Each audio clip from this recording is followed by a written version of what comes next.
The miners doing the pit, they were a team. They worked together, grafted together. They were the same when they went out in the football park. It was hard work, but took a pride in your work. It improved me as a person.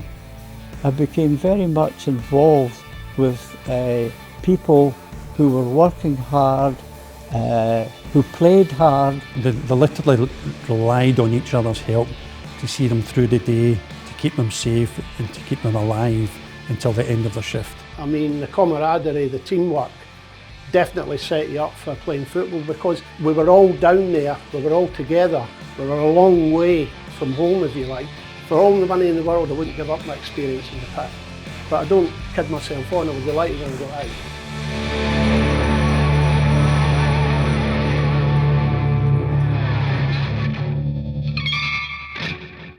I think they basically enjoyed their work, but they enjoyed going up the pit more.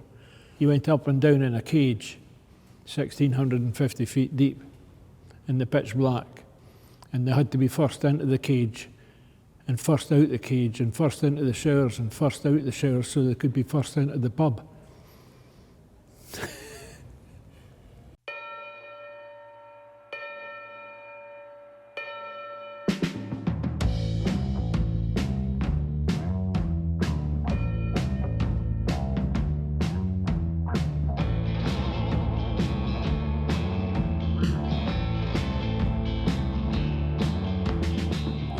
I got started here, in Lady Victoria pit in 1972. And you start off in the surface, and then you go to the pit head, do the jobs up there, and you go down to the pit bottom, do the jobs there. And there's roadways for the pit bottom, with belts that carry the coal and that. So you get a job there as well.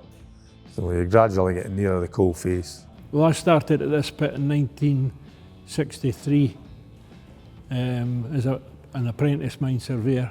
You had to survey the workings underground and relate them to the surface. And you also had to set out, let them know which way the tunnels were going underground. So you'd give them bearings, and then you would rattle strings up into the roof and hang stones from it, so you could close one eye and look along the line and give the miners a line for where they're putting their next girders. I enjoyed most of it. It's like everything else, had good days and bad days, but generally speaking, the miners were quite entertaining. The Lady Victoria was a great pit to work at. It was just camaraderie and the men you work with. I was involved with the coal mining industry from 1949 when I left school until 1967. The coal board was offering work experience for school leavers, so I went on a 2-week work experience at Colliery in Fife, and I loved it. So I started in 1974 and I worked in Colliery till 1976. I was just on 18 years old when I went into the mines. I was working on repairing the roofs. Then after that I got the job which was called the button boy, where you sat on the button at a certain part of the belt, and then if the belt stopped, you had to reset it and start it. It took an hour and a half to get from the pit head to where you were working. So you were only really there probably about 4.5 hours. What I do remember working in the main gate, it was 93 degrees when you worked in there. You just had your underpants on, your pit helmet, your self-rescuer, your boots, because it was so hot. When I finished school, when I was 15, ended up, school holidays was finished, and on Monday I started at Blair Hall Colliery. Started in the pit head. It was a table, it was called. The idea was to keep the coal on one side and the stones on the other side. I was fortunate to get asked to go into the time office, where the miners came to the office and you handed them a cheque to log them in. So it's basically a collar and tie job. Everybody wanted out, you know, if you could get something better. Some people, you know, died in the wool mining communities, followed their granddads, their dads and everything into it. But, you know, I never met anybody that wouldn't have got out if they could have. Well, father was night shift and there was 3 of us in the family. Anyway, we all slept in the same beds in the days.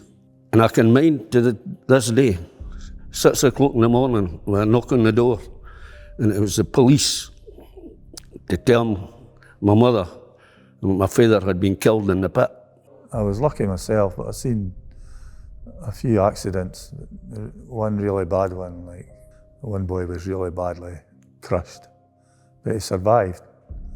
And I always mind when we go up the pit, the manager was shaking our hands because of how quickly we'd got him up. Friday morning, there was a guy who come from through the Ochil Hills way. He used to do this football thing, and on the Friday morning he got me at the top of the pit and he says, "Remember, you owe me £1. I says, "Andrew, I'll give you it when I come back up." "All right?" He says, "Yeah, okay." And he got killed about 3 hours after that. So those type of things stick with you. They won't go away. I wish I'd given the £1, you know, these wee things, you know. So there was a great side of it, then there was that side of it, and in between of it, a lot of hard work. The work was very, very hard. You wouldn't believe how hard they were doing the pit, and when they came up, they were just quiet, mild-mannered men, but you wouldn't get on the wrong side of them, some of them. But it was strange how they were different when they came up the pit.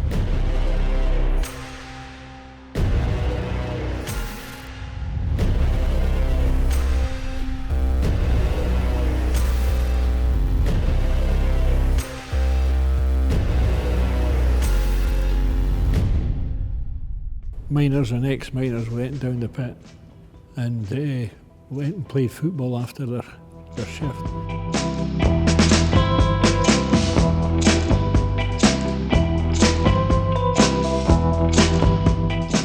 A lot of people in the pit did play football, especially most of the younger ones, and just about everybody had an uncle or a grandfather or something that had played at a reasonable level.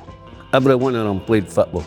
They played with pit bits, there was steel take-ups, there was sliding off each other and everything in the park. All hardy men, hardy boys. Bobby Kirk stayed next door to me. He was a full-back with the Hearts when they had a great team. So Bobby Kirk went down the pit at 7 o'clock in the morning and came back up at 12 instead of 2, but it was docked his wages. And that was quite prevalent. The Saturday shift was a short shift. The miners who were playing junior had to rush up the pit, rush through the baths and rush to get to the game starting at 2 o'clock.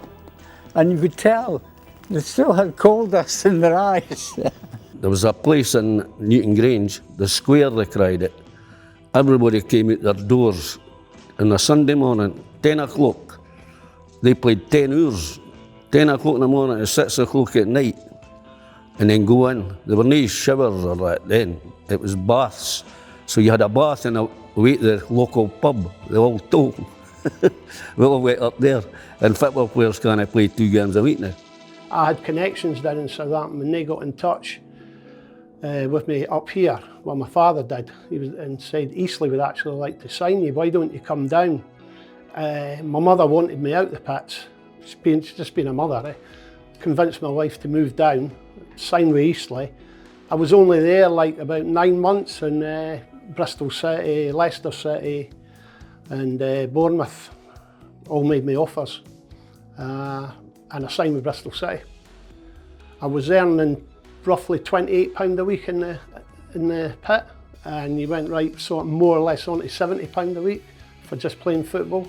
I was obviously very much football orientated, and at that time my Uncle John run Blair Hall Colliery Juniors, so that lasted till I was 16. So I was only in the Blair Hall Colliery 61 to 62, when Jockstein signed me from Blair Hall Colliery to Dunfermline Athletic. But Jock Stein was the boss was just unbelievable. His man management was he knew he allowed me to play between 16 and 17, play junior against in the junior league in the Fife area. The big man was unbelievable.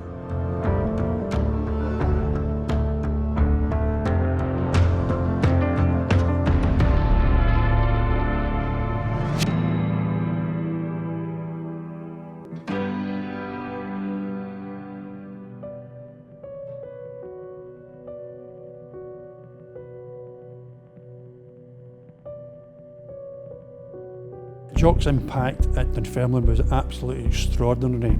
They were red hot favourites for relegation that season, and joining late in the season, he managed to save them from relegation. The following season, he went on to win the Scottish Cup for them. That then entitled them to play in Europe, and they even reached the quarter-finals, semi-finals of European competition at Dunfermline. Jock Stein was pivotal, absolutely pivotal to the success of Celtic and the team that they became through the 60s and the 70s and right up to the present day. I don't think it's any exaggeration that Jock turned round the fortunes of that football club. It was no surprise to me when I heard, you hear the full stories about Jock Stein, how brilliant a man manager he was. I mean, Paddy's not long mentioned it, but the amount of people that have told me that. And he come from a mining community and he was a great man manager, and Bill Shankly and all these guys. It was hard work, so you were used to hard knocks. That's the first thing. If you were knocked down, you got up. You didn't writhe in agony as they do now. I think you had to have strength of character, yet you also had to be half daft to do the job. And a lot of us were half daft. I mean, it gives you that teamwork, camaraderie side of things, which you see when you go into a dressing room, but I was already sort of primed for it through working in the mines. Jock had been a miner from being the age of 14, so he'd been a miner for about 13 years before he finally gave it up, and it made him the man that he was when he was above ground. Dare I say it, in the end, for those who were very good at it, it was an escape route from hard labour to a different kind of hard work, but not in the deep darkness of a coal mine. It's different. I think once you've been through that experience, it does shape you for life. You realise how lucky you are when you go into other areas. For all the money in the world, I wouldn't give up my experience in the pit. But I don't kid myself on, I was delighted when I got out.